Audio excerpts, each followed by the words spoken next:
So,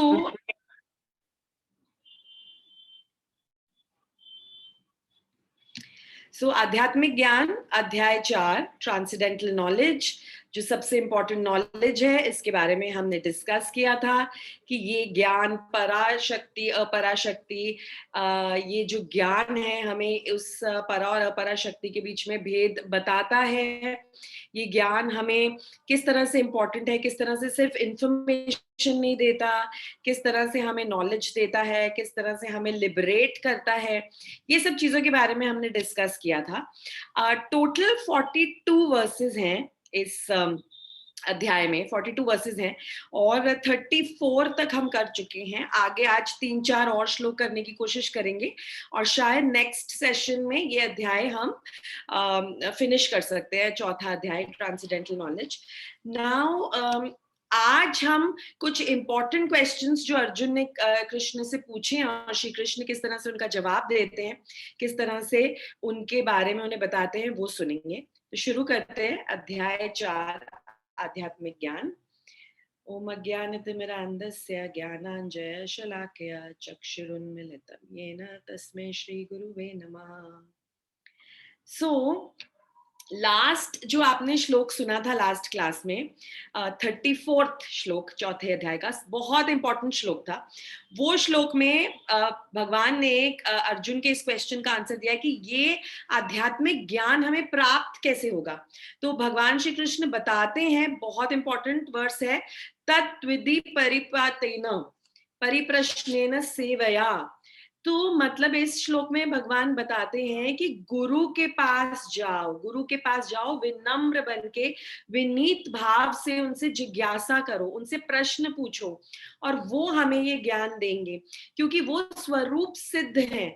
उन्हें इस आत्मा और इस शरीर के बारे में जो भेद है, परमात्मा का ज्ञान है, आत्मा का ज्ञान है, वो हमें ये ज्ञान प्रदान कर सकते हैं। तो गुरु के पास जाओ, वो हमें ज्ञान प्रदान करेंगे। ये बहुत बहुत बहुत इंपॉर्टेंट वर्स है भगवत गीता का। आगे अब जो हम सुनने वाले हैं, चर्चा करने वाले हैं, 35 से लेके 35 से लेके 38 वर्स तक, इसमें बता रहे हैं कि फल क्या है इस ट्रांसेंडेंटल नॉलेज का। ये आध्यात्मिक ज्ञान हम प्राप्त तो करें, पर उसका फल क्या है, क्यों करें हम, क्यों करें इसे प्राप्त, इससे क्या होगा, क्या क्या इफेक्ट्स होंगे इसके हम पर। तो हमने जैसे पहले भी देखा है, कई सारी चीजें बार बार रिपीट की जाती हैं, क्योंकि हम बद्ध जीव हैं, वीक मेमोरी है, भूल जाते हैं, और कंडीशंस अप्लाइड है, कंडीशनड सोल्स हैं, तो इसीलिए बार बार कई चीजों को भगवान रिपीट करते हैं। तो यहाँ पे अब बता रहे हैं कि इससे फायदा क्या होगा। तो 35th श्लोक में 35th वर्स में बता रहे हैं कि जो स्वरूप सिद्ध व्यक्ति है, उससे ज्ञान लेने से सबसे पहला फायदा ये है कि कभी हम मोह में नहीं पड़ेंगे, इल्यूजन में नहीं पड़ेंगे, माया में नहीं पड़ेंगे। ये बता रहे हैं, हमें ये समझ आ जाएगा ये ज्ञान स्वरूप सिद्ध व्यक्ति से लेने से कि हम सभी कृष्ण के अंग हैं, सभी कृष्ण के अंश हैं। हमें ये बात पता चलेगी और कृष्ण बोल रहे हैं कि तुम्हें ये समझ आ जाएगा कि सारे स्पीशीज, सारे 84 लाख योनियां जो है, सभी इस भूमंडल में जितनी भी दिखाई देती, वो सब मेरी हैं, वो सब मेरे अंश हैं। भगवान श्री कृष्ण ये बता रहे हैं कि इस आध्यात्मिक ज्ञान से तुम्हें ये समझ आएगा। जब तुम्हें ये समझ आएगा कि तुम परमात्मा के अंश हो, परम आत्मा, soul of souls, super soul के अंश हो, उनके छोटे छोटे पार्ट्स एंड पार्सल्स हो, तो तुम्हें समझ आएगा कि सभी उनके अंश हैं। तो हमें तो किसी से भेदभाव करना ही नहीं चाहिए, किसी से लड़ना ही नहीं चाहिए, सभी योनियों की तरफ हमें कंपैशनेट होना चाहिए, काइंड होना चाहिए, प्यार से उनके साथ हमें बर्ताव करना चाहिए, क्योंकि सभी भगवान के अंश हैं। ये नॉलेज तुम्हें मिलेगी तो तुम इस इल्यूजन से बाहर आ जाओगे। क्या इल्यूजन है सबसे बड़ा हमारा जिंदगी में? हमारा सबसे बड़ा इल्यूजन, सबसे बड़ा मोह यही है, मैं ये शरीर हूं, आत्मा का मुझे पता नहीं। अभी जिंदगी एंजॉय कर लो, आगे का मुझे पता नहीं, कौन किसको पता ये क्या कहते हैं, अलग अलग बुक्स में अलग अलग चीजें लिखी हैं, अभी एंजॉय कर लो, कल किसने देखा, एक ही जिंदगी है। ये प्रॉब्लम है। जैसे एक मीम आया था कि एक फ्रेंड दूसरे फ्रेंड को बोल रहा है, अरे एंजॉय कर ले, जिंदगी नहीं मिलेगी दोबारा। एक मूवी भी आई थी बहुत फेमस, जिंदगी ना मिलेगी दोबारा। तो वो बोलता है ठीक है, मुझे चाहिए भी नहीं। हमें जिंदगी दोबारा चाहिए ही नहीं। So the point is basic fundamental fact he clear होने चाहिए। हमें जिंदगी दोबारा नहीं चाहिए, हमें यहाँ से चले जाना है, अपने अपने घर चले जाना है, अपने परम पिता के पास। तो ये फैक्ट क्लियर होना चाहिए। जैसे ये फैक्ट क्लियर हो जाएगा, हम मोह में से निकल जाएंगे, इस इल्यूजन में से निकल जाएंगे कि हम तो शरीर हैं, शरीर का ध्यान रखते रहो, उसके शरीर से द्वेष करो, उससे द्वेष करो, प्रॉब्लम, रिफ्ट, कंफ्यूजन, केओस, ये सबसे हम निकल जाएंगे। सो ये सबसे बेसिक पॉइंट है। तो कृष्ण बता रहे हैं सब मेरे हैं, इस इल्यूजन से तुम निकल जाओ। और स्वरूप सिद्ध व्यक्ति वही है जो आत्मा के सिद्ध पे काम करता है, उसे समझ में आ गया है कि मैं आत्मा हूं, मैं शरीर नहीं हूं। वो है गुरु जो कमल की तरह रहते हैं, रहते कीचड़ में है पर कीचड़ से बिल्कुल अलग। उन्हें इस जगत का, इस भौतिक जगत का कोई सुख दुख परेशान नहीं करता। सुख में वो बहुत ज्यादा सुखी नहीं हो जाते, दुख में वो बहुत ज्यादा दुखी नहीं हो जाते, हमेशा समभाव में रहते हैं। ऐसे स्वरूप सिद्ध व्यक्ति से सुनने से हमें मोह नहीं होगा। तो ये स्वरूप सिद्ध व्यक्ति कौन होगा? हमारे गुरु। कौन है वो गुरु? जो जिन्होंने शास्त्रों का अध्ययन किया है। उनके अंडर हम भी शास्त्रों का अध्ययन करेंगे तो धीरे धीरे हमें भी वो ज्ञान आ जाएगा। यहाँ पर पोपट में बताते हैं कि कुछ लोग क्या सोचते हैं पता है? कुछ लोग सोचते हैं कि कृष्ण भी एक हिस्टोरिकल फिगर है, एक बहुत बड़े माइथोलॉजिकल हिस्टोरिकल फिगर है कृष्ण। पर ऐसा नहीं है। कृष्ण स्वयं भगवान है। ब्रह्म संहिता में लिखा है, ईश्वर परम कृष्ण सच्चिदानंद विग्रह। परम परम ईश्वर कौन है? कृष्ण ही है। तो ये चीजें शास्त्र पढ़ेंगे तो ही समझ में आएगी। पर हमने लास्ट टाइम भी डिस्कस किया था, हम तो सिर्फ भौतिक बुक्स पढ़ते हैं, मटीरियलिस्टिक बुक्स पढ़ते हैं, तो इसीलिए हमें ये ज्ञान नहीं होता है। अब ये भी बताया गया है कि जो जो स्पिरिचुअल वर्ल्ड है ना, आध्यात्मिक जगत, वो पूर्ण है। उसमें से आप कुछ भी निकाल लो ना तो वो कम नहीं होता। जैसे भौतिक जगत में क्या है, कोई भी चीज आप कट करके पीसेस में डिस्ट्रीब्यूट करोगे ना, कम हो जाएगी। आप एक केक लो, उसको काटो, पीसेस में डिस्ट्रीब्यूट कर दो, सब अपने फ्रेंड्स में बांट दो, खत्म हो जाएगा। बट बहुत जो आध्यात्मिक जगत है वह ऐसा नहीं है। वहां पे जो मैथ्स है ना, उसकी थ्योरीज कुछ अलग ही है। वहां 1+1 is also equal to 1, 1 - 1 is also equal to 1।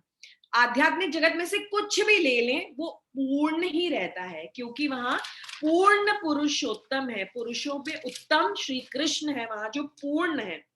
तो हम कृष्ण के अंश हैं, अंश भगवान से निकल जाते हैं तो भी भगवान तो पूर्ण ही रहते हैं और हम उनके अधीन रहते हैं। फॉर एग्जाम्पल, ये एग्जाम्पल बहुत सिंपल एग्जाम्पल, और ये एग्जाम्पल हमारे दिमाग में बिल्कुल फिट हो जाना चाहिए।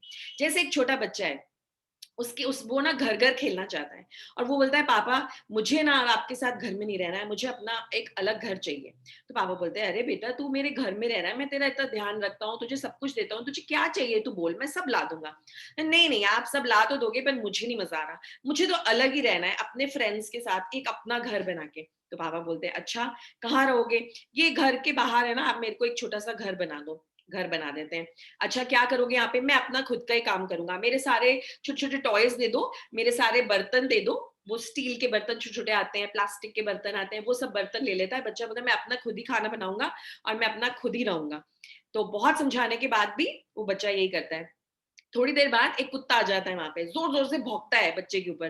तो बच्चा भागते भागते जाता है, टिंग टोंग, मम्मी दरवाजा खोलो, दरवाजा खोलो, डॉग आ गया है, मुझ पे भौंक रहा है। तो मम्मी क्या बोलती है, बेटा ये तो तुम्हारा घर है ना, तुम खुद संभालो अपने आप को, अब मेरे घर में क्यों आ रहे हो, तुम तो अलग रहना चाहते थे ना। अच्छा, फिर जोर से बिजली चमकती है, बारिश आती है, मम्मी दरवाजा खोलो, मुझे अंदर आना है। मम्मी बोलती है अरे बेटा पर तुम्हारा अपना घर है ना, तुम वहां जाके रहो, तुम तो अलग रहना चाहते थे। फिर बच्चा आता है, मम्मी दरवाजा खोलो, बहुत भूख लग रही है, क्या बनाया आज खाने में, सुबह से मैंने कुछ खाया नहीं है। तो मम्मी बोलती है पर मैंने तुम्हें दिए थे ना बर्तन सब खाना बनाने के लिए, बनाओ और खाओ, तुम तो अलग रहना चाहते थे ना। नहीं मम्मी मुझे कुछ अलग अलग नहीं रहना है, मुझे आपके पास ही रहना, आप जल्दी दरवाजा खोलो, मुझे अंदर आना है। ये सिचुएशन है हमारी और कृष्ण के बीच में, सेम सिचुएशन है। हमने भी उनको यही बोला हमें अलग रहना है, हमें आपके साथ नहीं रहना है, क्या आप ही की सेवा करते रहो, क्या कृष्ण कृष्ण करते रहो, हमें अलग रहना है, हम बहुत स्मार्ट है, इंटेलिजेंट है, हमें इंडिपेंडेंट रहना है। तो भगवान ने बोला ठीक है जाओ रहो इंडिपेंडेंटली, जैसा रहना है वैसे रहो। द पॉइंट इज, अगर राजा के राज्य में कोई भी अपराधी नहीं होगा, कोई भी क्रिमिनल नहीं होगा, तो उसे जेल बनाने की जरूरत ही नहीं पड़ेगी। Isn't it? जेल क्यों बनाएगा वो, प्रिजन क्यों बनाएगा? तो यहाँ पे भौतिक जगत क्यों बनाया भगवान ने? इसीलिए बनाया क्योंकि हम उनके साथ नहीं रहना चाहते थे, हम अलग से रहना चाहते थे। तो भगवान ने बोला ठीक है, जाओ रहो। नाउ पॉइंट इस भौतिक जगत में आने के बाद भी फैक्ट इज कि हमें किसी ना किसी की सेवा तो यहाँ पर भी करनी ही पड़ती है। हम टोटली इंडिपेंडेंट तो है ही नहीं, हमें यहाँ पर भी सेवा तो करनी ही पड़ रही है। अगर हम कृष्ण की सेवा नहीं कर रहे तो हम माया की सेवा कर रहे हैं। तो हमें इंटेलिजेंस ये दिखानी है, हमें समझना है कि हमें माया की सेवा करने की जगह कृष्ण की सेवा करनी चाहिए। जैसे एक बहुत बहुत अच्छा राजा, जो बढ़िया राजा होता है ना, वो किसकी सेवा करता है? राजा, एकदम महारथी राजा भी प्रजा की सेवा करता है। क्या बोलता है? मैं तो प्रजा का सेवक हूँ। बड़े बड़े मिनिस्टर्स, बड़े बड़े प्राइम मिनिस्टर्स, प्रेसिडेंट क्या बोलते हैं? हम तो प्रजा के सेवक हैं। सो सेवा तो सबको करनी ही पड़ती है। सो हम क्यों ना कृष्ण की सेवा करें, माया की सेवा ना करें। दिस इज द पॉइंट, ये बताया जाता है। अब आगे 7th चैप्टर में भी, 9th चैप्टर में भी हम इसके बारे में और पढ़ेंगे, जहां भगवान बता रहे हैं कि महाभागवत कौन है? जो हर चीज में कृष्ण को देखता है, हर चीज में कृष्ण को देखता है। आप बोलेंगे ऐसा कैसे हो सकता है, हर चीज में हम कृष्ण को कैसे देखेंगे? क्योंकि कृष्ण जो है वो शक्ति है, शक्तिमान है, और इतनी सारी शक्तियां हैं उनकी। हर चीज जो इस दुनिया में हो रही है वो कृष्ण की शक्ति से ही हो रही है। हर चीज वो उनकी एनर्जीज है, कृष्ण की एनर्जीज है। तो हर जगह हम देखेंगे कृष्ण ही मिलेंगे, कृष्ण की अलग अलग एनर्जीज ही मिलेंगी। तो ये हमें समझना है। जैसे अगर आप कोई कटे हुए हाथ को देखें, हम मूवीज में देखते हैं, सीरियल्स में देखते हैं, किसी कटे हुए हाथ को देखें, तो वो हाथ ना, सिंपल हाथ तो हाथ जैसा ही दिख रहा है, पर वो शरीर से कटा हुआ है, तो उसका कोई मीनिंग नहीं है, उसका कोई मीनिंग नहीं है, उसका कोई यूज नहीं है, हालांकि वो नॉर्मल लग रहा है। सिमिलरली कृष्ण से अलग जो भी हो जाए, जो भी सेपरेट हो जाए, उसका कोई अस्तित्व ही नहीं है, कोई आइडेंटिटी ही नहीं है। ऐसा यही सेम ज्ञान, यही सेम ट्रांसेंडेंटल नॉलेज, यही सेम आध्यात्मिक ज्ञान आगे 9 चैप्टर में भी भगवान बहुत डिटेल में बता रहे हैं इसको गुह्य ज्ञान, सीक्रेट, राज विद्या। ये विद्या ले लो, ये सबसे इंपॉर्टेंट विद्या है, ये सबसे सिग्निफिकेंट विद्या है, ऐसा भगवान बताते हैं। और बोलते हैं कि जो शुद्ध भक्त है ना, उन्हें हर चीज में कृष्ण दिखाई देते हैं, हर एक्शन में कृष्ण दिखाई देते हैं, हर हर चीज जो उनके साथ हो रही है उसमें उन्हें कृष्ण का सैंक्शन दिखाई देता है। जैसे कि जो बिजनेसमैन होता है ना, बिजनेसमैन को ना हर चीज में बिजनेस ही दिखाई देता है, पैसा कमाना कैसे, यही दिखाई देता है। वो कार देखेगा ना, नहीं तो वो कार देखकर भी ये बोलेगा यार क्या, कितने की कार है ये, इसने कैसे ली होगी, कैसे ली होगी, इसने लोन पे ली है या पूरा पैसा देके इसने चुकाई है, ऐसा कौन सा पैसा कमा रहा है ये जो इसने ये मर्सिडीज बेंज खरीद ली। वो कोई बिल्डिंग देखेगा, किसी की घर जाएगा ना, तो उसके घर में घुस के भी उसकी नजरें यही देख रही होंगी कि कितने का होगा ये घर, कितने का ये सामान है, क्या करता है ये। सो जैसा हमारा नेचर, स्वभाव होता है ना, हम वैसे ही चीजों को देखते हैं। तो हम सभी कृष्ण के भिन्न अंश हैं, भिन्न और अंश है, उनसे सेपरेट पर अंश है, सेपरेट है पर अंश है। इसीलिए हमें हर चीज में कृष्ण और उनकी एनर्जीज को देखना है। दैट इज व्हाट भगवान यहाँ बता रहे हैं। और ये भी बता रहे हैं कि किस तरह से हम ये कर सकते हैं, कैसे करेंगे? हम गुरु के अधीन होके, शास्त्रों का अध्ययन करके, गुरु के वचनों को सुन के, कृष्ण कथा सुनकर हम ये समझ पाएंगे कि हर चीज में कृष्ण है।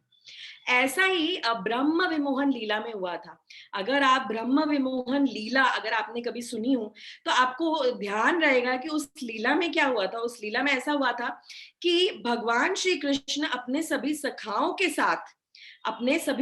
के साथ जाते हैं गैयों को चराने जाते हैं। और तब क्या होता है, वहां पर गैयों को चराने जाते हैं और वहां पे वो ब्रेक लेते हैं, अपना खाना खाने के लिए ब्रेक लेते हैं, प्रसाद लेने के लिए। जब ब्रेक लेते हैं ना, तो ऊपर से ब्रह्मा जी देख रहे होते हैं। ब्रह्मा जी देखते हैं और कहते हैं कि ये है भगवान, है ये श्री कृष्ण, ये भगवान है, इतने छोटे छोटे फ्रेंड्स के साथ यहाँ पर है और क्या कर रहे हैं, सखाओं के साथ, सखाओं का झूठा खाना खा रहे हैं। ये कृष्ण, ये भगवान है। सखाए जो उनके जो गोप सखा है ना, वो जिस हाथ से खाना खा रहे हैं ना, उसी झूठे हाथों से उनको भी खाना खिला रहे हैं। अपने घर से जो लाए हैं ना, नॉर्मल सी छाछ लाए हैं, नॉर्मल सा खाना लाए हैं, वो ही कृष्ण एंजॉय कर करके खा रहे हैं। ये भगवान है। ब्रह्मा जी सोचते हैं, तो कहते हैं कि मैं इसका टेस्ट लेता हूँ। तो क्या करते हैं, जितनी भी सारी गैयां जो चरने गई होती है ना, उन सबको गायब कर देते हैं। सडनली गाय गाय को बुलाते हैं कृष्ण और उनकी सखा, और गाय कहीं से मिलती ही नहीं है उनको। तो कृष्ण क्या करते हैं, बोलते हैं, उनको समझ में तो आता है कि ये कुछ ना कुछ तो इसमें, कुछ ना कुछ तो स्ट्रैटेजी है किसी की। तो उनके सब सखा कहते हैं कि हम भी चलते हैं ढूंढने। तो बोलते हैं कि नहीं नहीं, तुम लोग यहीं रहो, तुम लोग खाओ अच्छे से, मैं गायों को ढूंढने जाता हूँ। तो जैसे ही कृष्ण जाते हैं, इधर उधर ढूंढ रहे होते हैं, थोड़ी देर बाद ढूंढते हैं, उनको एक भी गाय नहीं मिलती, वापस आते हैं। तो क्या देखते हैं वापस आके, उनके सारे सखा भी डिसअपियर हो चुके होते हैं। ब्रह्मा जी ने उनको भी ले लिया, उनको भी ले लिया, और सभी सखाओं को और गायों को एक केव में, एक बड़े से केव में छुपा लेते हैं। अब भगवान कृष्ण से समझ जाते हैं, भगवान कृष्ण बोलते ठीक है, इनको इनको भी टेस्ट लेने दो। तो अपनी सिद्धियों से, अपनी अपनी एनर्जी से, क्योंकि वो तो एनर्जेटिक है खुद, अपनी एनर्जी से क्या करते हैं, उतने ही गोप सखा और उतनी ही गायें क्रिएट कर लेते हैं, अपने आप को विस्तार कर लेते हैं उसमें, और इन सबको लेके वापस घर चले जाते हैं, वृंदावन चले जाते हैं।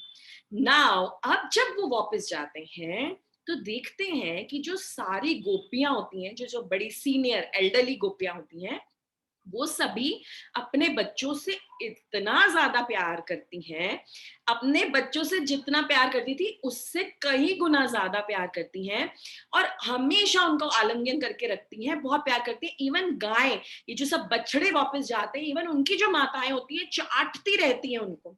क्यों? क्योंकि सभी एक्चुअली तो कृष्ण ही होते हैं, कृष्ण ने ही विस्तार कर लिया था। तो इतना प्रेम, इतना प्रेम, इतना प्रेम। तो यहाँ पे क्वेश्चन आता है, जब श्रीमद् भागवतम में परीक्षित महाराज ये सुखदेव गोस्वामी से पूछते हैं ये क्वेश्चन, जब सुन रहे होते हैं ये कथा, कृष्ण कथा, तो कहते हैं कि पर ऐसा क्यों हुआ, गोपियों ने इनसे अपने बच्चों से ज्यादा प्रेम क्यों किया, गायों को अपने बछड़ों पे अपने बच्चों से भी ज्यादा प्रेम कैसे आया। तो बताते हैं सुखदेव गोस्वामी कि बेसिकली हम सबको सबसे ज्यादा प्यार अपने आप से ही है, खुद से सबसे ज्यादा प्यार है। कहते हैं अहम, अहम ममेति, अहम मैं और मेरा, मी एंड माइन, उनसे ही हमें सबसे ज्यादा प्रेम है, मेरे, मुझसे खुद से और मेरे अपनों से। और यहाँ पे क्या हुआ है, कृष्ण कौन है, ये सभी आत्माओं की परमात्मा है। इसीलिए गोपियों को इतना प्रेम हुआ, क्योंकि आत्मा की भी आत्मा थी, वो आत्मा की भी आत्मा थी, इसीलिए गोपियों को उनसे इतना ज्यादा प्रेम हुआ, सबसे ज्यादा अट्रैक्टिव उनको लगे कृष्ण।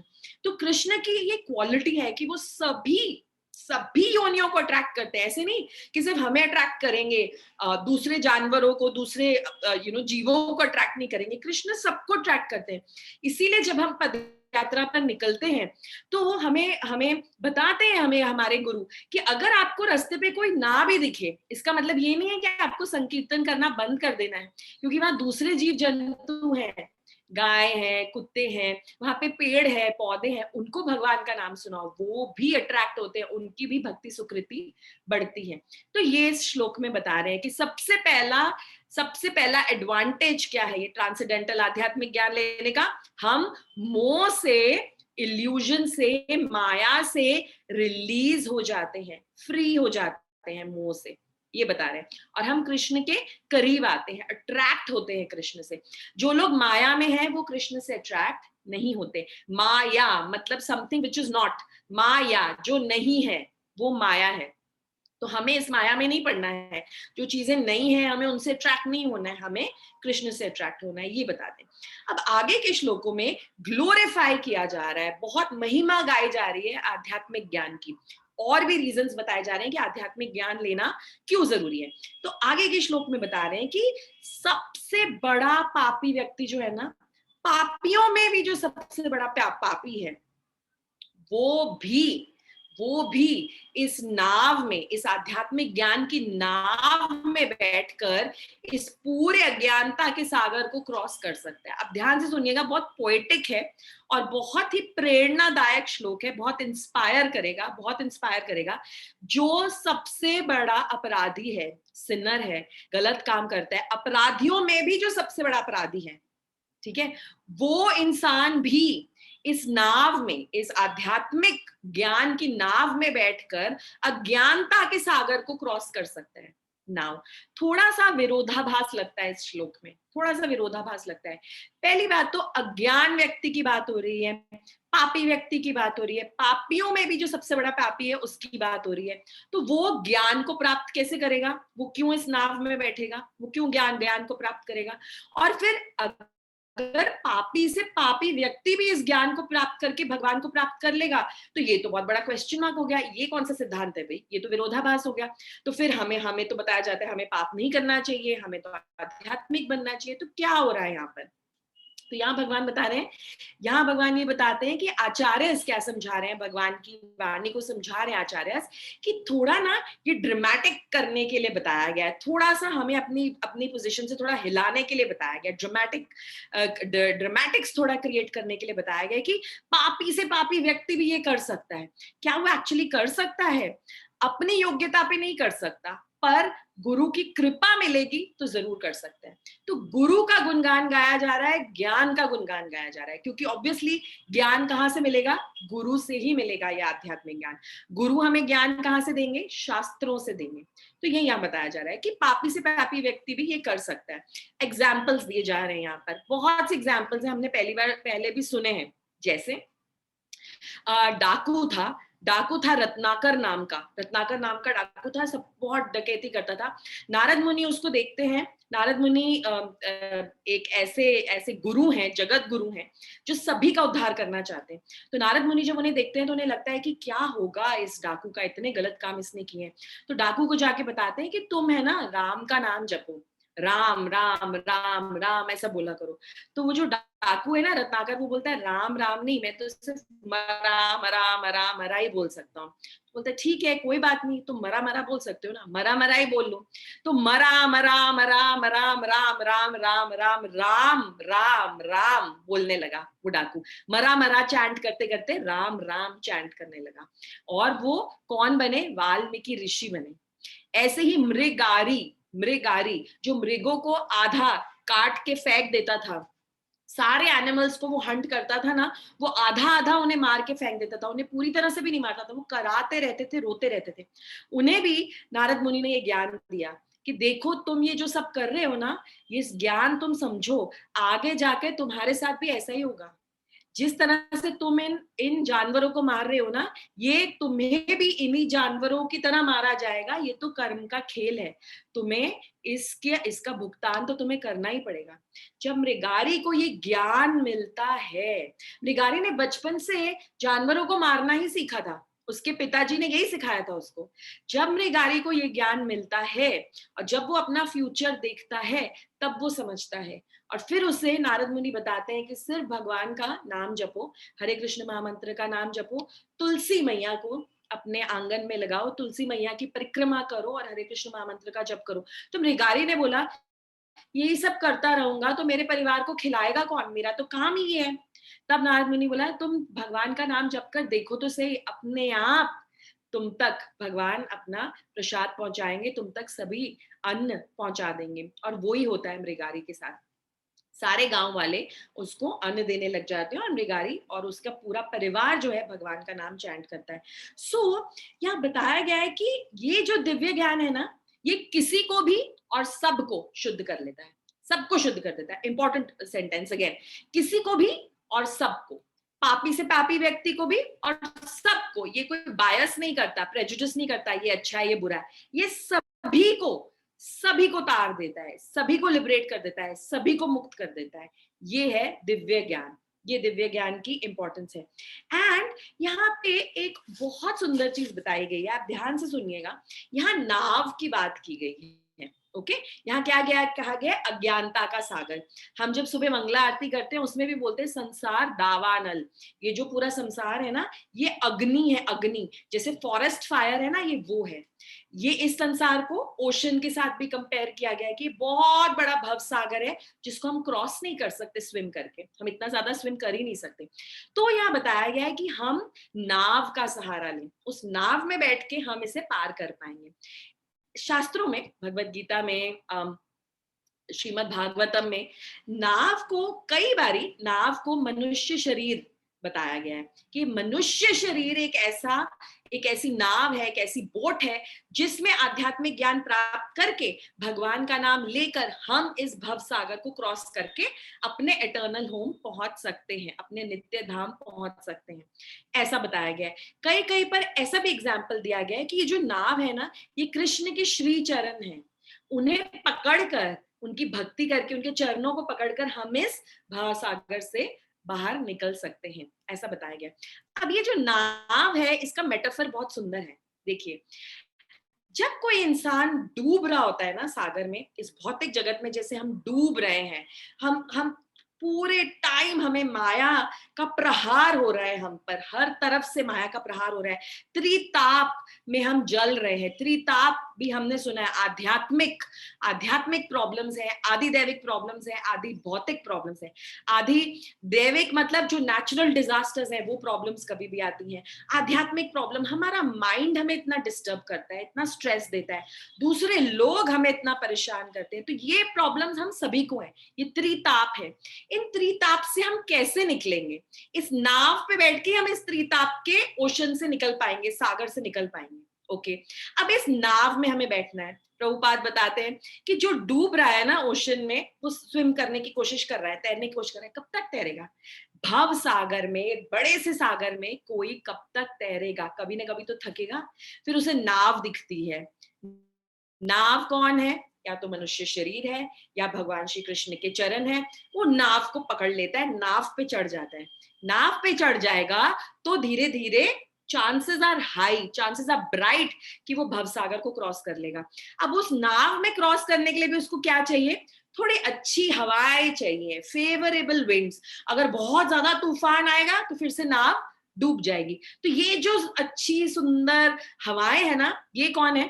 ये हमें हमारे शास्त्र, जो हमें गुरु समझाते हैं, शास्त्रों के वचन है, ये हवाएं, जिनसे ये नाव धीरे धीरे धीरे धीरे प्यार से, प्रेम से आगे बढ़ती रहती है। नाउ द प्रॉब्लम इज, नाव पे चढ़ना जरूरी है। नाव पे चढ़ गए, चलिए अब नाव पे चढ़ने के बाद नाव पे रहना भी जरूरी है। कई बार हम चढ़ जाते हैं पर फिर गिर जाते हैं। तो अगर हम इस भौतिक जगत में, अगर हम डिवोटीज का संग, भक्तों का संग, शास्त्रों का अध्ययन, गुरु के सानिध्य में नहीं करेंगे, तो भौतिक जगत में ऐसी बहुत सारी चीजें हैं जो हमें नीचे खींच लेंगी और हम फिर पानी में गिर जाएंगे। तो ये ध्यान रखना है कि नाव तो मिल गई, मनुष्य शरीर मिल गया, मिल गई, अब इसे पकड़ के रखना है। पकड़ के तो रखा, अब इसे पकड़ के तो रखा, पर अब हमें गिर नहीं जाना है, हमें दूसरों से अट्रैक्ट होके हमें इस चीजों को भूल नहीं जाना है। अब देखिए, अब जो इंसान पानी में गिरा हुआ है, भवसागर में गिरा हुआ है, और जो इंसान उसी भवसागर में नाव पे बैठा है, दो आदमी है, एक पानी में है, एक नाव पे है तो दोनों पानी में, नाव भी एक्चुअली पानी में ही है, पर नाव पे बैठा हुआ जो आदमी है ना, वो ज्यादा सुरक्षित है कि नहीं? ज्यादा सुरक्षित, क्योंकि वो नाव में बैठा है। और जो पानी में है वो थोड़ी देर बाद थक जाएगा, डूब जाएगा, शायद ज्यादा टाइम सर्वाइव नहीं कर पाएगा। तो ये है अब डिफरेंस, ये डिफरेंस है। ऐसे ऐसे भक्तों में, ऐसे शुद्ध भक्तों में, स्वरूप सिद्ध भक्तों में, हमारे गुरुओं में, आचार्यों में, जो नाव पर बैठे हैं, और हम कैसे हैं? हम पानी में तैर रहे हैं। तो हमें उस नाव को पकड़ना है, उस पर चढ़ना है और अपने गुरु के अधीन होकर हमें आगे बढ़ना है, तो ही हम इस भव सागर को क्रॉस कर पाएंगे।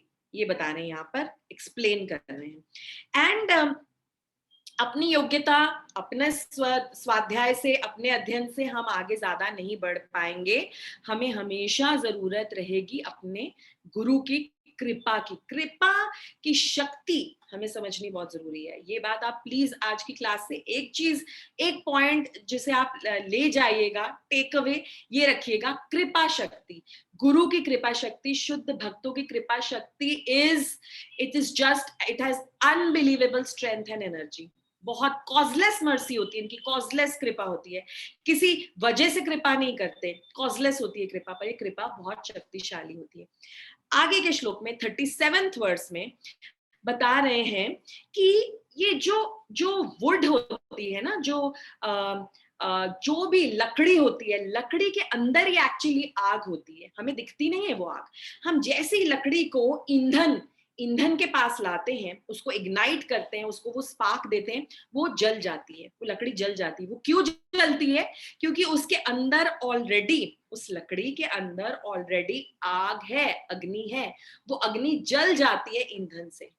सिमिलरली बोल रहे हैं कि ऐसे ही जो ज्ञान की जो अग्नि है ना, ज्ञान की अग्नि जो एक्चुअली हम सबके अंदर है, पर अभी सुषुप्त अवस्था में है, हम उस ज्ञान को लेना नहीं चाहते, हम उस ज्ञान को एक्सपीरियंस नहीं करना चाहते। ये जो सारा ज्ञान है ना, ये ज्ञान जब जलता है ना, जब अग्नि, इसको जब हम इग्नाइट करते हैं, स्पार्क देते हैं, तो ये क्या करते हैं? हमारे सारे कर्म बंधनों को जलाकर राख कर देती है। अब ये बहुत जरूरी है, क्योंकि कर्मों का ही तो सारा खेल है, कर्मों में ही तो हम सब फंसे हुए हैं। और हम यही बोलते हैं हम कर्म काट रहे हैं, हमारे कर्मों का प्रॉब्लम है ये, हम अपने कर्मों को निभा रहे हैं, हम उसके रिएक्शन सह रहे हैं, इसीलिए हमें ये सब प्रॉब्लम हो रही है। तो ये जो ज्ञान है, ये कितना कितना स्ट्रॉन्ग है, कितना पावरफुल है, आप समझिए। ये ज्ञान हमारे सभी कर्मों के रिएक्शंस को भी जलाकर राख कर देता है, जलाकर राख कर देता है। सो जरूरी ये है कि हम हर काम करें, हम हर कर्म करें, पर उसे ज्ञान में करें, ज्ञान अर्जित करके करें। बिना ज्ञान के किया हुआ काम बंधन देता है, ज्ञान के साथ किया हुआ काम बंधन से मुक्त करता है। So simple it is. वो ही काम करने हैं पर ज्ञान में करने हैं। सिंपल सिंपल एग्जाम्पल है, वो खाना जो हम, भोजन खाना, कुछ भी आइटम्स खाने की जो हम बनाते हैं अपनी इंद्रिय तृप्ति के लिए, अपने सेंस ग्रेटिफिकेशन के लिए, अपने एंजॉयमेंट के लिए, आज ये खाने का मन कर रहा है, वो खाने का मन कर रहा है, आज तो मुंह में पानी आ रहा है, जो हम अपने सेंस ग्रेटिफिकेशन के लिए बनाएंगे, वो हमें कर्म के बंधनों में जकड़ेगा। वही खाना जब हम भोग लगाते हैं, भगवान श्री कृष्ण के लिए सोच के बनाते हैं, बनाते वक्त भी जब हम ये कॉन्शियसनेस रखते हैं कि हम तो श्री कृष्ण के लिए बना रहे हैं, हरे कृष्ण महामंत्र का जप करते हुए कुकिंग करते हैं, या फिर कीर्तन सुनते हुए कुकिंग करते हैं, कृष्ण कथा सुनते हुए कुकिंग करते हैं, तो हमारी कॉन्शियसनेस कितनी प्योरीफाई हो जाती है, भगवान कितने प्लीज हो जाते हैं। और उसी भोग का उसी को जब हम भोग लगाते हैं भगवान को, तो वो प्योरीफाई हो जाता है। तो एक्शन सेम है, cooking for self gratification, cooking for Krishna senses, तो फर्क पड़ जाता है। ऐसे ऐसे हमारी कॉन्शियसनेस को हमें इंप्रूव करना है। नाउ एक और तत्व की बात, बहुत इंपॉर्टेंट। हर रिएक्शन, जो भी कार्य करते हैं, उसका जो रिएक्शंस होते हैं, वो चार टाइप के हैं। एक है बीज, एक है कूट, एक है प्रारब्ध, और चौथा है अप्रारब्ध। बीज, कूट, प्रारब्ध और अप्रारब्ध, ये हमारे कर्मों के लिए बहुत इंपॉर्टेंट है हमें समझना। बीज क्या है? बीज इज दैट सीड, वो सीड जो हम बोते हैं, किसी भी कार्य करने से हम एक बीज बो देते हैं। कोई भी कार्य हम करें, उससे हम बीज बो देते हैं। जैसे कहा जाता है, श्रील प्रभुपाद कहते हैं कि लोग बोलते हैं ना, बच्चे बहुत इनोसेंट होते हैं, बच्चे बहुत इनोसेंट होते हैं, बिल्कुल प्योर कॉन्शियसनेस होती है उनकी। उन प्योर कॉन्शियसनेस वाले इनोसेंट बच्चों के दिल में भी उनके कर्मों के पुराने भी ऐसे बीज होते हैं, जो दोनों टाइप के होते हैं, पायस और इम्पायस, बैड एंड गुड, दोनों टाइप के बीज होते हैं छोटे से बच्चे के अंदर भी। अब उसे किस टाइप का हम एनवायरनमेंट देते हैं, उससे आगे उसके कर्म बनते हैं। अगर उसके पिछले जन्मों के कर्म बहुत अच्छे हैं, तो उसे भगवान एक अच्छी फैमिली में जन्म देते हैं, जो बहुत रिच, धनाढ्य परिवार होता है, जहां भक्ति की जा रही है। तो यहाँ पर उस बच्चे का जन्म होता है, तो उसको एनवायरनमेंट कैसे मिलती है? आध्यात्मिक, बहुत ही अच्छी एनवायरनमेंट मिलती है, जिससे वो भक्ति में आगे बढ़ पाए, उसे कोई उसे ज्यादा कोई प्रॉब्लम्स नहीं होती। तो ये है कूट। तो बीज क्या है? सीड क्या डाला हमने अपने पिछले जन्म के कर्मों में, जो भी हमने कार्य किए, उससे हमने बीज डाल दिया अपने अगले जन्म के लिए। बीज दोनों टाइप के हैं, अच्छे और बुरे। अब इस जन्म में हमें किस तरह का एनवायरनमेंट मिलता है, वो है कूट। हम उस एनवायरनमेंट के हिसाब से अच्छे या बुरे बनते हैं, पायस या इम्पायस रिएक्शंस हम क्रिएट करते हैं। प्रारब्ध क्या है? प्रारब्ध वो है, वो रिएक्शंस जो हम अभी भोग रहे हैं। आज जो हमारे साथ हो रहा है वो प्रारब्ध है, वो उन बीजों का प्रारब्ध है जो हमने अपने पिछले जन्म में बोए थे। पिछले जन्म में जो बीज थे, फिर जो कूट मिले थे, उसका प्रारब्ध हमें अब इस जन्म में मिल रहा है। और अप्रारब्ध वो है जो हमें आगे आगे के लिए जो हमने बोया है, जो हमें आगे मिलेगा। अब हमें समझ में तो आ गया कि सबसे ज्यादा जो हमें अफेक्ट करता है वो है प्रारब्ध, जो अभी हमें रिएक्शंस मिल रहे हैं एट प्रेजेंट। आप जानते हैं, जो स्वरूप सिद्ध व्यक्ति हैं, जो शुद्ध भक्त हैं, जो हर स्थिति में, हर चीज में, हर जीव में भगवान श्री कृष्ण का ही दर्शन करते हैं, वो ऐसे भक्त हैं जो उस प्रारब्ध को भी जला के नाश कर सकते हैं।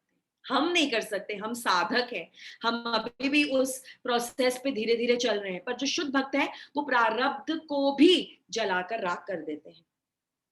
और अगर हम जो साधक हैं, हमें अगर ये आध्यात्मिक संग मिला है, और अगर हम इसे फॉलो करते हैं, अपने गुरु के आदेशों को फॉलो करते हैं, गुरु बोलते हैं ब्रह्म मुहूर्त में उठो, भगवान का नाम लो, मंदिर जाओ, फेस्टिवल्स मनाओ, घर में डीटी वर्शिप करो, शास्त्र पढ़ो, अगर हम ये सारे इंस्ट्रक्शंस को फॉलो करते हैं, हम साधक भक्त, अगर हम सिंसियरली फॉलो करते हैं सभी इंस्ट्रक्शंस को, तो उससे हमें क्या फायदा होता है?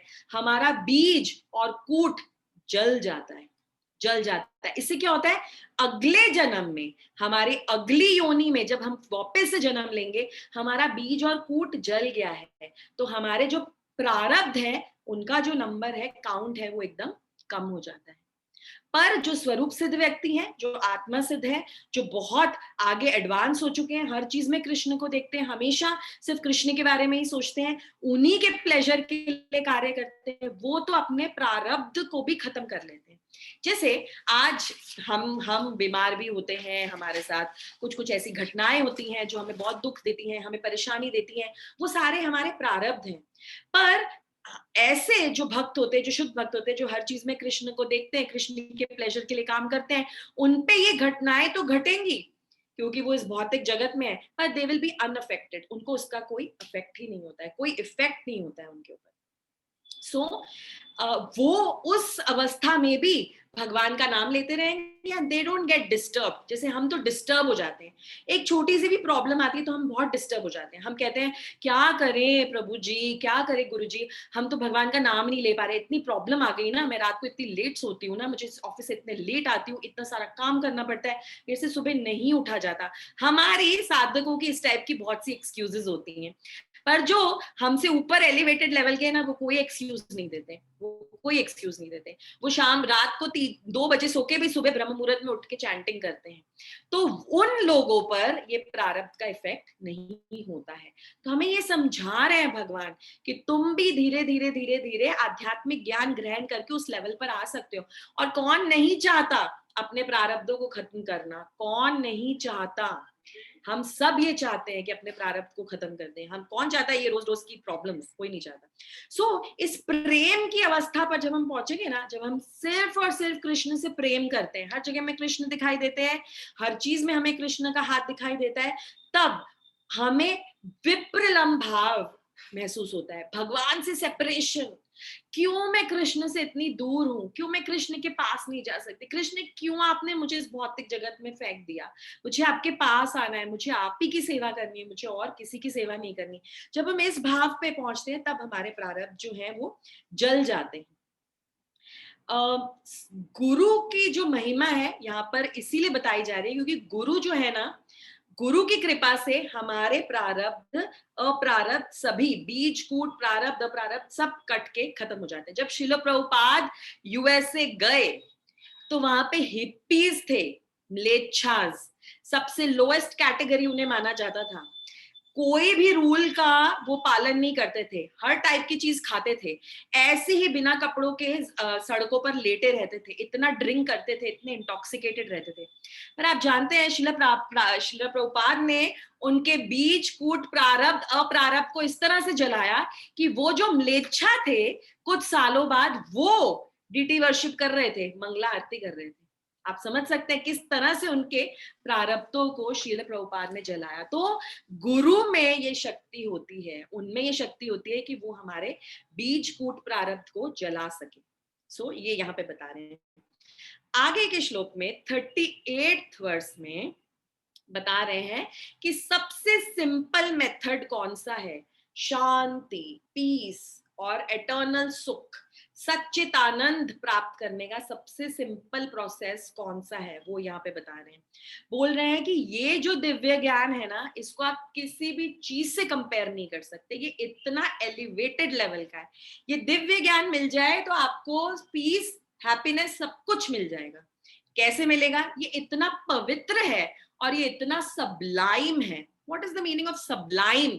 यहाँ प्रभुपाद समझाते हैं। पवित्र तो समझ आया, बहुत शुद्ध है, बहुत पवित्र है, हमें हर तापों से मुक्ति दे देता है, पर सबलाइम का क्या मतलब है, यहाँ पे प्रभुपाद समझा रहे हैं।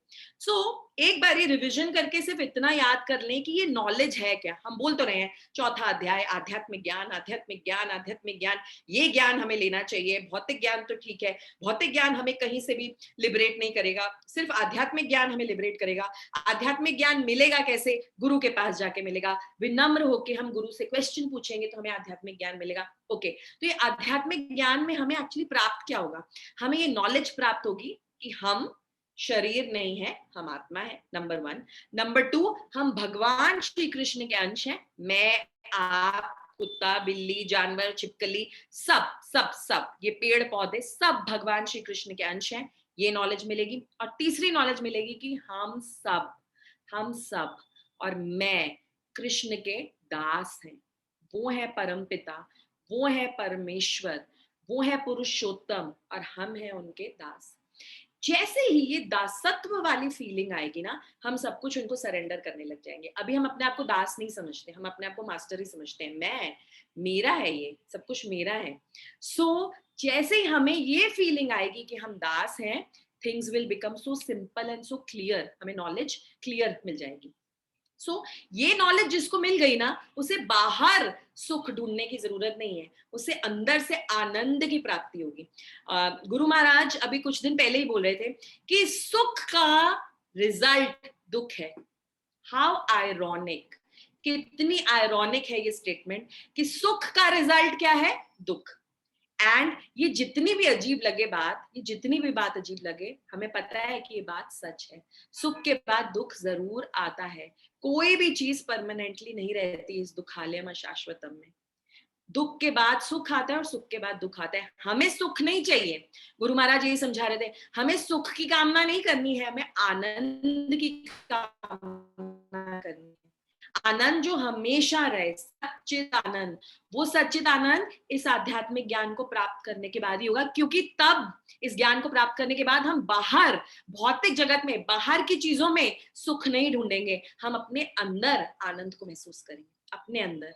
और वो अपने अंदर का आनंद हम तभी महसूस करेंगे जब हम समझ पाएंगे ये 3 पॉइंट्स कि मैं एक्चुअली शरीर नहीं हूं, मैं आत्मा हूं, सभी यहाँ पर भगवान के अंश हैं, सभी आत्माएं, और हम सब भगवान के सर्वेंट हैं। ये समझना जरूरी है। अब ये सबलाइम का क्या मीनिंग है? What is the meaning of Sublime? Okay, ये फैक्ट है, समझ में आ गया। ये ट्रुथ है, समझ में आ गया। ये पवित्र है, समझ में आ गया। ये प्योर है, ये लिबरेट करेगा। सबलाइम का क्या मतलब है? सबलाइम का प्रोसेस यहाँ भगवान बता रहे हैं कि कैम्फर, कपूर जब हम जलाते हैं तो हम देखते हैं कि कपूर सॉलिड होता है, पीसेस होते हैं। धीरे धीरे धीरे वो पीसेस वेपराइज होकर एयर में डिसॉल्व हो जाते हैं, डिसअपियर हो जाते हैं, इवेपोरेट हो जाते हैं। वो लिक्विड फॉर्म में नहीं आता। जैसे आइस है, बर्फ है, बर्फ को हमेशा हम बाहर रखेंगे तो बर्फ क्या होगी? पहले पानी बनेगी और फिर पानी बन के वो गायब होगी। पर जो कैम्फर है उसका चेंज जो है, ट्रांसफॉर्मेशन है, जो दिखाई नहीं देता, वो धीरे धीरे अपने आप गायब हो जाता है। ये ट्रांसफॉर्मेशन की बात कर रहे हैं कि जो आध्यात्मिक ज्ञान से जो हमारे अंदर ट्रांसफॉर्मेशन आता है ना, वो बर्फ से पानी और पानी से गायब, उस वैसा ट्रांसफॉर्मेशन नहीं है, वो कपूर वाला ट्रांसफॉर्मेशन है। जला और एकदम से ट्रांसफॉर्म हो गया, एकदम से चेंज हो गया। ये ट्रांसफॉर्मेशन भगवान बता रहे हैं, ये सब्लिमेशन है। This is the process of sublimation. Change हो जाता है बट बहुत क्लियरली दिखता नहीं है। बाद में ये चेंज दिखता है कि ओ ये इंसान में तो चेंज आ गया। जैसे एक बार एक गुरु ने अपने अपने शिष्य को कहा कि ये लो एक बर्तन दे रहा हूं तुम्हें, प्लीज वहां से पानी लेकर आओ, उस तालाब से पानी लेकर आओ। तो शिष्य ने बर्तन लिया, देखा बर्तन बहुत गंदा था, बहुत काला काला, बहुत गंदा बर्तन था। पानी लेने गया, तो पानी लेने गया ना तो देखा बर्तन में तो बहुत सारे छिद्र है, बहुत सारे होल्स हैं। तो पानी पर फिर भी गुरु का आदेश है तो लाना तो पड़ेगा। तो पानी भरा तालाब से, जब तक गुरु के आश्रम तक पहुंचा सारा पानी तो होल्स में से निकल गया। गुरु ने बोला अरे पानी गिर गया, एक बूंद भी तुम पानी नहीं ला पाए, जाओ फिर से लेकर आओ। ऐसे शिष्य ने बहुत सारे चक्कर काटे। बहुत सारे चक्कर काटने के बाद उसने बोला कि गुरुजी मैं तो पानी ला ही नहीं पा रहा हूँ, ये क्या करूं, सारे छिद्रों से पानी निकल जाता है। तब गुरुजी ने बोला इस वेसल को देखो, इस बर्तन को देखो, बर्तन बिल्कुल साफ हो गया है, बिल्कुल साफ हो गया, जितनी कालक थी ना उसकी सब निकल गई है। ये है भगवत गीता का ज्ञान, ये भगवत गीता का ज्ञान है। हम जितनी बार इसको सुनते हैं, जितनी बार लेक्चर्स को सुनते हैं, जितनी बार अपने गुरु को सुनते हैं, जितनी बार कृष्ण कथा को सुनते हैं, हमारा जो हृदय है ना वो साफ होता जाता है, प्योरीफाई होता जाता है। ये बता रहे हैं जितने भी छिद्र है ना, जितने भी छिद्र है, जितने भी होल्स है हमारी कॉन्शियसनेस में, जितनी भी मिट्टी है वो सब साफ हो जाती है। साधना से ही होता है, साधना में इतनी पावर है, इतनी पावर है। साधक को इसीलिए साधना करनी इतनी जरूरी है गुरु के सानिध्य में। तो ये जो पीस, हैप्पीनेस, सुख जो वेकेशंस में, अच्छी गाड़ियों में, अच्छे कपड़ों में, अच्छी ज्वेलरी में जो हम बाहर ढूंढते हैं ना, वो हमें अपने आप अंदर मिल जाता है अपनी साधना अच्छी करने से। जैसे कस्तूरी मृग होता है ना, कस्तूरी मृग के बारे में आप जानते हैं, उसकी नाभि के पास कस्तूरी होता है, वो बहुत अच्छी खुशबू आती है। तो वो क्या करता है, वो पूरे जंगल में दौड़ता है, इधर इधर उधर उधर दौड़ के वो परेशान हो जाता है कि इतनी अच्छी खुशबू आ कहां से रही है। उसको ये नहीं पता कि ये जो कस्तूरी की खुशबू है ना, ये तो इसके खुद के शरीर में से आ रही है। वो ही केस है हमारा। हमें ये नहीं पता कि सारा आनंद जो है ना वो तो अंदर ही है, परमात्मा के रूप में हमारे अंदर है। हम बाहर क्या ढूंढ रहे हैं, टेम्पररी हैप्पीनेस। ये है आध्यात्मिक ज्ञान। बाहर नहीं ढूंढना है हमें उस कस्तूरी मृग की तरह, हमें पागल नहीं होना है, हमें इधर उधर भागते हैं। वीकेंड पे यहाँ चलते हैं, चलो इस रेस्टोरेंट में चलते हैं, कब लॉकडाउन खत्म होगा, लॉकडाउन खत्म हो मैं इतनी सारी शॉपिंग करूंगी ना, 2 साल से मैंने शॉपिंग नहीं करी। ये सारी चीजों में कुछ हैप्पीनेस नहीं है, बहुत टेम्पररी है। आज मिलेगी, हम आज एक चीज खरीद के लाते हैं, अगले दिन पहन के जाते हैं बाहर, देखते हैं किसी और ने और भी अच्छे कपड़े पहने हुए हैं। क्या होता है हमारी हैप्पीनेस, छू मंतर, उसी टाइम छू मंतर हो जाती है। तो हमें उस हैप्पीनेस के चक्कर में नहीं पड़ना है। ये आध्यात्मिक ज्ञान से हमें समझ में आता है, हम इस मोह से बाहर निकलते हैं, ये हमें समझ में आता है।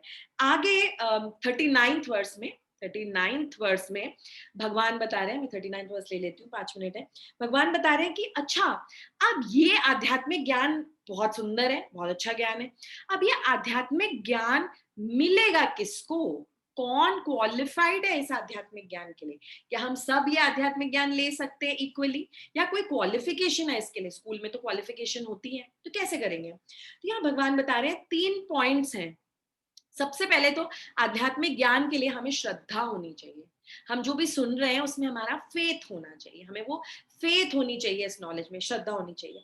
दूसरा, हमें अटैचमेंट, आसक्ति, आसक्ति रखनी है। किससे आसक्ति रखनी है? भौतिक चीजों से आसक्ति नहीं रखनी, हमें अपने गुरु के आदेशों से आसक्ति रखनी है। गुरु ने आदेश दिया है, ये तो हमें करना ही पड़ेगा, ये तो हमें करना ही है। गुरु तो हमारे भले के लिए ही बताते हैं। तो सबसे पहले श्रद्धा होनी चाहिए, गुरु के आदेशों की तरफ आसक्ति होनी चाहिए, और हमें अपनी जो सेंसेस है ना उन्हें कंट्रोल करना है, उन्हें कंट्रोल करना है। ये 3 पॉइंट जरूरी है।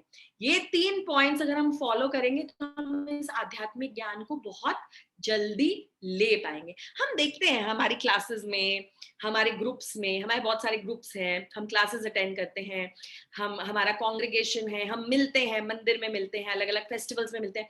हम क्यों ऐसा देखते हैं कि कुछ लोग बहुत आगे बढ़ जाते हैं भक्ति में और कुछ लोग वहीं के वहीं रहते हैं, या कुछ लोग बोलते हैं यार तुम तो बहुत आगे बढ़ गए, तुम तो बहुत कर लेते हो यार, हमसे तो नहीं होता। क्यों नहीं होता? क्या रीजन है? कौन से पॉइंट्स हैं जो हमें एक दूसरे से डिस्टिंग्विश करते हैं? सभी जीव हैं, सभी आत्मा है, सभी कृष्ण के स्पार्क्स हैं, सभी कृष्ण के पार्ट हैं, सभी कृष्ण के भिन्नांश है। तो फिर डिफरेंस कहाँ आता है? डिफरेंस इसी में आता है। किसी की श्रद्धा बहुत ज्यादा होती है, कोई प्रभु जी की बात सुनकर, अपने गुरु की बात सुनकर इमीडिएटली उसको इंप्लीमेंट करता है। प्रभु जी ने बोला मीन्स करना है, प्रभु जी ने बोला मुझे नोट्स बनाने हैं मीन्स अब मैं नोटबुक के साथ बैठा हूं, मैं तो नोट्स बनाऊंगा। प्रभु जी ने बोला कल सुबह जल्दी उठना है, जपा में बैठना है, तो हम बैठेंगे। ये डिफरेंस है। कुछ लोग क्या है, सब कुछ सुनते हैं, जरूर प्रभु जी जरूर करेंगे, बोलने में बहुत एक्सपर्ट होते हैं, बहुत अच्छे से बोलते करेंगे, बट अगले दिन गायब। फोन करते हैं, प्रभु जी आप आई नहीं, माता जी आप आई नहीं, प्लीज आओ ना, आप जपा में बैठो ना। हाँ हाँ माता जी मैं एक्चुअली सो नहीं पाती हूँ ना, मैं आऊंगी। ओके ठीक है। फिर 2 दिन आए, 2 दिन के बाद फिर से गायब, फिर से फोन, अरे माता जी प्रभु जी आप आए नहीं। तो क्या प्रॉब्लम है, क्या प्रॉब्लम है? क्या डिस्टिंग्विश करता है उन लोगों को जो रोज डिट्टो इंस्ट्रक्शंस फॉलो करते हैं, क्लास में बैठते हैं नोटबुक पेन के साथ। हाँ, प्रभु जी बोलते हैं वीडियो ऑन करो तो वीडियो ऑन, प्रभु जी बोलते हैं क्वेश्चन पूछो तो क्वेश्चन पूछते हैं, जो भी बोलते हैं वो फॉलो करते हैं। कुछ है जो नहीं फॉलो करते। प्रॉब्लम का है, यहीं पे प्रॉब्लम है। सेंसेस को एक तो कंट्रोल करना है, श्रद्धा रखनी है, और गुरु के आदेशों से आसक्ति रखनी है। गुरु जी ने बोल दिया, प्रभु जी ने बोल दिया, तो बस करना है। तो जब मैंने क्लासेस ज्वाइन की थी 4 साल पहले, तो प्रभु जी ने बोला चैंटिंग के लिए बताया, तो हमने माला करनी स्टार्ट की। तो पहले 5 माला से स्टार्ट की, तो अभी 5 माला ही कर रहे थे, उसके बाद धीरे धीरे 8 माला की। तो एक दिन प्रभु जी ने एक एग्जाम्पल दिया, तब टेम्पल में क्लासेस होती थी, तो एक दिन प्रभु जी ने एक एग्जाम्पल दिया कि ना कुछ भक्त होते हैं, मैं बताता हूँ तो इमीडिएटली उसको फॉलो कर लेते हैं, और कुछ भक्त ऐसे होते हैं उस खराब पंखे की तरह, वो पंखे को क्या करना पड़ता है, स्केल लेके या डंडा लेके ना उसको ऐसे चलाना पड़ता है, उससे वो पंखा चलता है। तो कुछ भक्त इसकी तरह होते हैं। तो वो बात मुझे थोड़े थोड़े ऐसे हर्ट कर गई, ओहो हम उस पंखे की तरह है जिसको डंडे मार मार के चलाना पड़ेगा। नहीं नहीं नहीं, प्रभु जी ने बोला है तो हमें करना ही है। तो ये डिफरेंस होता है। डाउट डाउट नहीं आना चाहिए मन में, श्रद्धा एकदम स्ट्रांग होनी चाहिए। और यहाँ बताते हैं हमारे आचार्य की संशय आत्मा, संशय डाउट अगर मन में है ना, तो कभी भी हम प्रोग्रेस नहीं कर पाएंगे। वो डाउट हमें नहीं लाना। डाउट वो कौन सा असुर है, डाउट वो असुर है जो हमें सेपरेट करता है कृष्ण से, हमें कृष्ण से दूर करता है। अर्जुन को भी डाउट ही हुआ था कुरुक्षेत्र के मैदान पे, अर्जुन को डाउट ही हुआ था। वो डाउट के से ही वो प्रॉब्लम में आया, उसको कंफ्यूजन क्रिएट हुई, करूं नहीं करूं, कैसे करूं, कृष्ण बोल रहे करो तो भी मुझे डाउट है, नहीं नहीं पर मेरा दिमाग ये सोच रहा है। अरे अपना दिमाग नहीं चलाना है, अपना डाउट्स नहीं लाना है, जो भगवान बोल रहे हैं वो सुनना है हमें। और ये डाउट्स को क्लियर कौन करता है, क्या चीज करती है क्लियर, वो है हमारे वेद, शब्द प्रमाण, जो शब्द ब्रह्म है, वेदों में जो शब्द ब्रह्म है वो हमारे डाउट्स को क्लियर करता है। उसमें जो लिखा हुआ है उसको फॉलो करना है, वो ही हमारे गुरु हमें बताते हैं। और बताते हैं कि इस जीवन में आने का एक ही गोल है, यहाँ एंजॉय करना ये सब करना नहीं है हमारा गोल। हमारा गोल एक ही है कि हम आध्यात्मिक बने, कृष्ण से प्रेम करें और वापस जाए। ये गोल को याद रखो, ये बता दें। और इससे लिबरेट होने का एक ही तरीका है, वेदास, वैदिक नॉलेज, शब्द ब्रह्म। ये वैदिक नॉलेज जो भगवान ने ब्रह्मा जी को दी, और ब्रह्मा जी ने फिर आगे इसको पास ऑन किया। ये जो शब्द ब्रह्म है, इसी से हमें ये ज्ञान मिलेगा। तो ये ज्ञान हमें आगे फॉलो करना है। यहाँ पर बताते हैं एक ना, जब श्री कृष्ण ने, ब्रह्मा जी का जब जन्म हुआ, वो लोटस पे गर्भोदक्षाय विष्णु में, जब नेवल पे जब ब्रह्मा जी का जन्म हुआ, और फिर ब्रह्मा जी को समझ में नहीं आ रहा था कि मैं क्या करूं, और फिर तप तप तप उनको सुनाई दिया, फिर उनको समझ में आया कि उनकी तपस्या करनी है।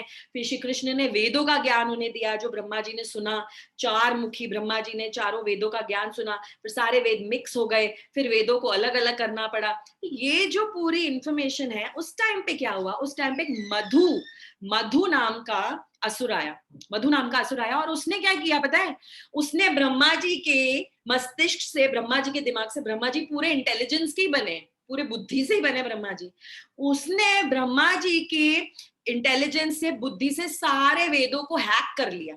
ये हैकिंग एंड ऑल तो अभी आया है, टेक्नोलॉजी के सारे सारे जो भी साइड इफेक्ट्स हैं हमें समझ में आते हैं, हैक कर लेना, चीजों को ले लेना, मेरा अकाउंट हैक हो गया, मेरा ये हैक हो गया। ये हैकिंग सबसे पहले उस समय मधु नाम के दानव ने की थी, उसने सब कुछ हैक कर लिया था।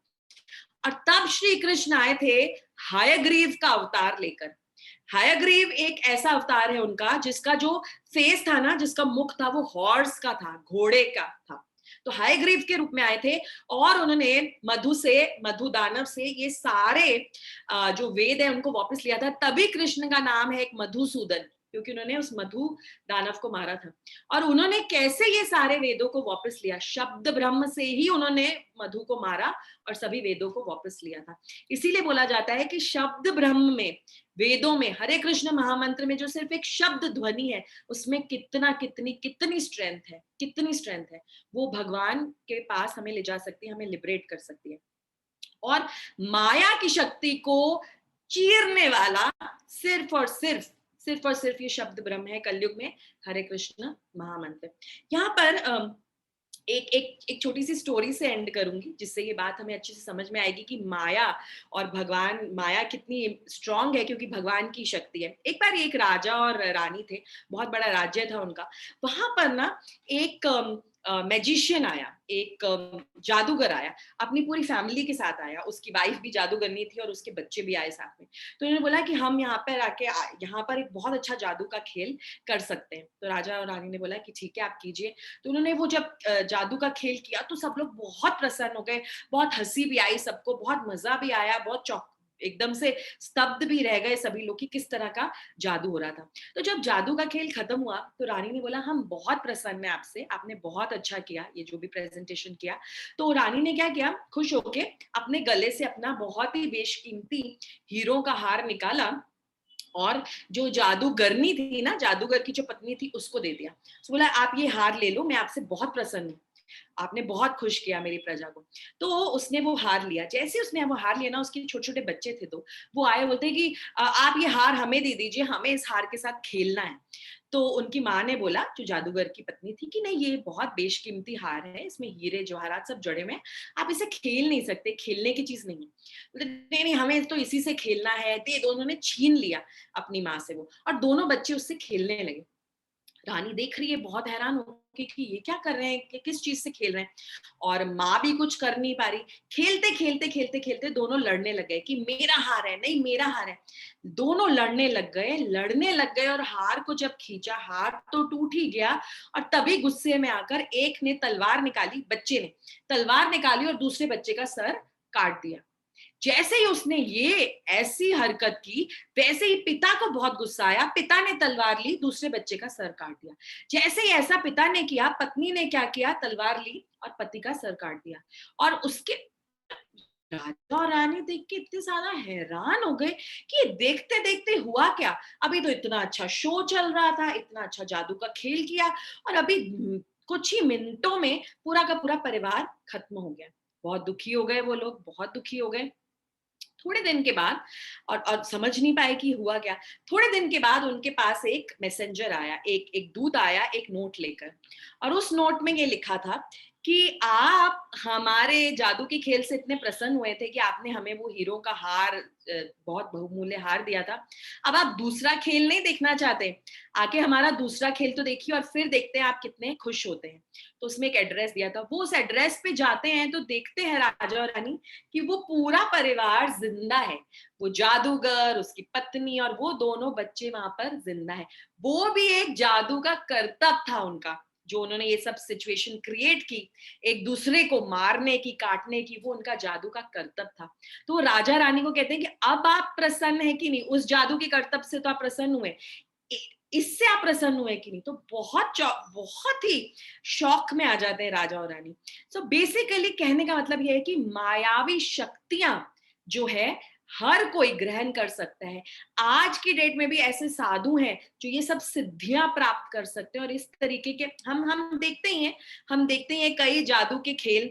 हुडीनी नाम का मैजिशियन था, पीसी सरकार नाम का मैजिशियन था। ऐसे मैजिशियंस हुए हैं जिनको हम डब्बे में बंद कर देते हैं, संदूक में बंद कर देते हैं, सब जकड़ देते हैं, सब बेड़ियों से पानी में डाल देते हैं और फिर भी वो निकल आते हैं। तो ऐसी सिद्धियां तो जीवों में है, ऐसी सिद्धियां हैं। पर सबसे इंपॉर्टेंट सिद्धि, हमें इन सिद्धियों में, इन योग सिद्धियों में नहीं फंसना है। सबसे इंपॉर्टेंट जो ज्ञान है वो है आध्यात्मिक ज्ञान, कि हम शरीर नहीं है, हम आत्मा है, और हमें किस तरह से ये आनंद की प्राप्ति होगी, ये सबसे ज्यादा इंपॉर्टेंट है हमारे लिए जानना। तो ये यहाँ पर 38th वर्स में हम यहाँ पर 39th वर्स पे हम यहाँ पे खत्म करते हैं। आगे 42 वर्सेस ही हैं, तो अगली क्लास में हमारा जो चौथा अध्याय है उसको हम खत्म करेंगे। तो चौथे अध्याय में बेसिकली आध्यात्मिक ज्ञान क्या है, क्यों हमें ग्रहण करना चाहिए और उससे हमें क्या फल प्राप्त होगा और कैसे मिलेगा हमें ये आध्यात्मिक ज्ञान, ये हमने समझा। आगे हम देखेंगे किस तरह से अब इसकी समरी करेंगे भगवान इस चौथे अध्याय की, और आगे हम 5वें अध्याय पर बढ़ेंगे। कोई भी प्रश्न हो तो आप पूछ सकते हैं। कुछ चैट में आई थिंक कुछ प्रश्न हैं। कूट क्या है? कूट बेसिकली बीज है जो हम कोई भी कर्म करते हैं तो उसका हम बीज बो देते हैं, क्योंकि वो कर्म करते ही हम बीज बोते हैं, जिससे हमें पता चलता है कि रिएक्शन तो अब आएगा ही आएगा। कोई भी बीज बोएंगे तो कुछ ना कुछ तो इसमें से निकलेगा ही। कूट है वो एनवायरमेंट जो हम देते हैं। जब भी हम बीज बोते हैं तो अगर हम उसमें सही मात्रा में पानी और सही मात्रा में उसको सनलाइट, ऊर्जा मिलेगी तो वो उगेगा। तो कूट वो एनवायरमेंट है, जिस तरह के परिवार में हम पलते हैं बढ़ते हैं, जिस तरह की हमारी संगति होती है, वो कूट है। वो डिसाइड करता है कि फिर आगे हमें किस इंटेंसिटी के प्रारब्ध मिलते हैं। और जैसा मैंने बताया कि गुरु के सानिध्य में विनम्र होके जब हम जिज्ञासा करते हैं और जब हमें आध्यात्मिक ज्ञान मिलता है और धीरे धीरे जब उसे प्रैक्टिस करने लगते हैं, तो हम धीरे धीरे धीरे उन प्रारब्ध से अफेक्ट होना बंद हो जाते हैं। इट इज लाइक कि हम बारिश में तो हैं पर हमारे पास छाता है। तो बारिश में तो हम हैं, बारिश तो पड़ रही है, बारिश को बंद नहीं कर सकते, पर छाता है तो उससे हमें प्रोटेक्शन मिलती है। हम चल रहे हैं सड़क पर हमने बहुत अच्छे से कुशन्ड शूज पहने हुए, तो हमें वो इतना ज्यादा अफेक्ट नहीं करता। तो ये है कूट का मतलब। और कोई भी प्रश्न है तो आप पूछ सकते हैं। मैं अनम्यूट कर देती हूँ।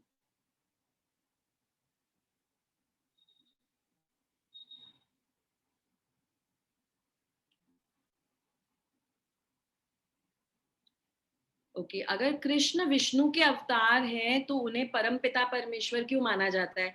कृष्ण विष्णु के अवतार नहीं है।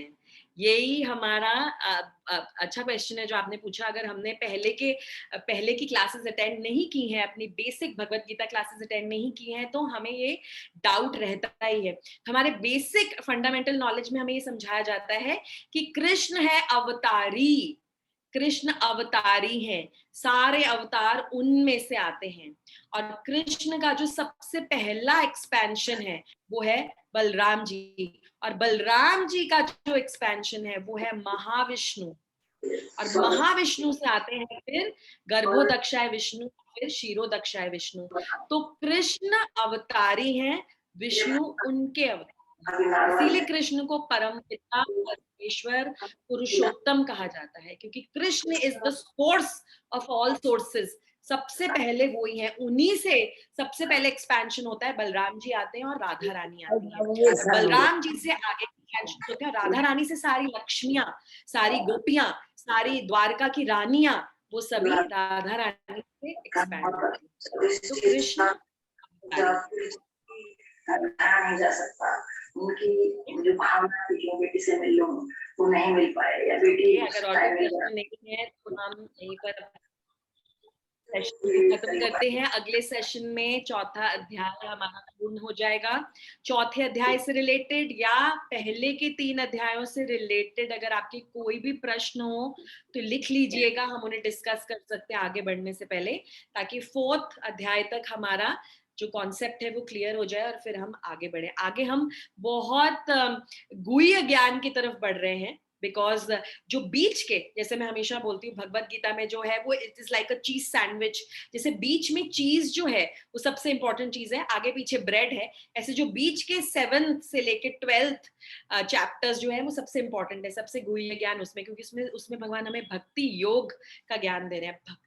भक्ति is the, it's actually that's the ultimate goal.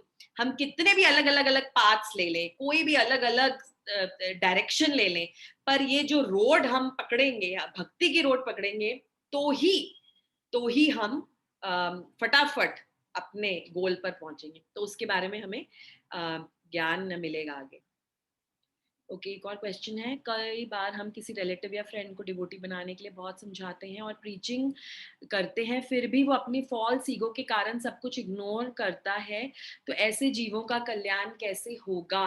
Yes, तो कई बार हम बहुत कोशिश करते हैं बहुत लोगों को बताने की कि भगवत गीता पढ़नी चाहिए, देख मेरे अंदर कितना चेंज आया है, देख तू भी पढ़ यार, और भगवत गीता इतनी डिफिकल्ट नहीं है, ऐसे क्लासेस करने से हमें समझ में आता है, और हम बहुत कुछ बताने की कोशिश करते हैं, पर फिर भी सामने बोल रहा है ठीक है, तेरे लिए ठीक होगी, तुझे जो ठीक लगता है तो वो कर, मुझे जो ठीक लगता है वो मैं करूंगा, ओके, मुझे ज्यादा बताने की जरूरत नहीं है। तो ये of course this is false ego, क्योंकि फॉल्स ईगो हमें ये बता रही है कि हम हैं, हम हैं।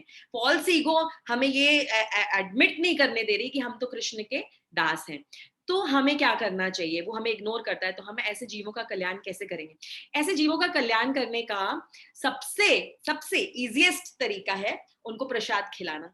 खाना खाना सबको पसंद है, सबको अच्छा लगता है, तो अगर आप कहीं जॉब करते हैं, आपकी फ्रेंड है, आपके घर वो आ रहे हैं, आप कहीं मिल रहे हैं, सबसे सिंपल तरीका और सबसे पहला तरीका है उनको प्रसाद खिलाइए। भगवान श्री कृष्ण को भोग लगाकर वो प्रसाद उन्हें खिलाइए। प्रसाद, भगवान और भगवान के प्रसाद में कोई फर्क नहीं है।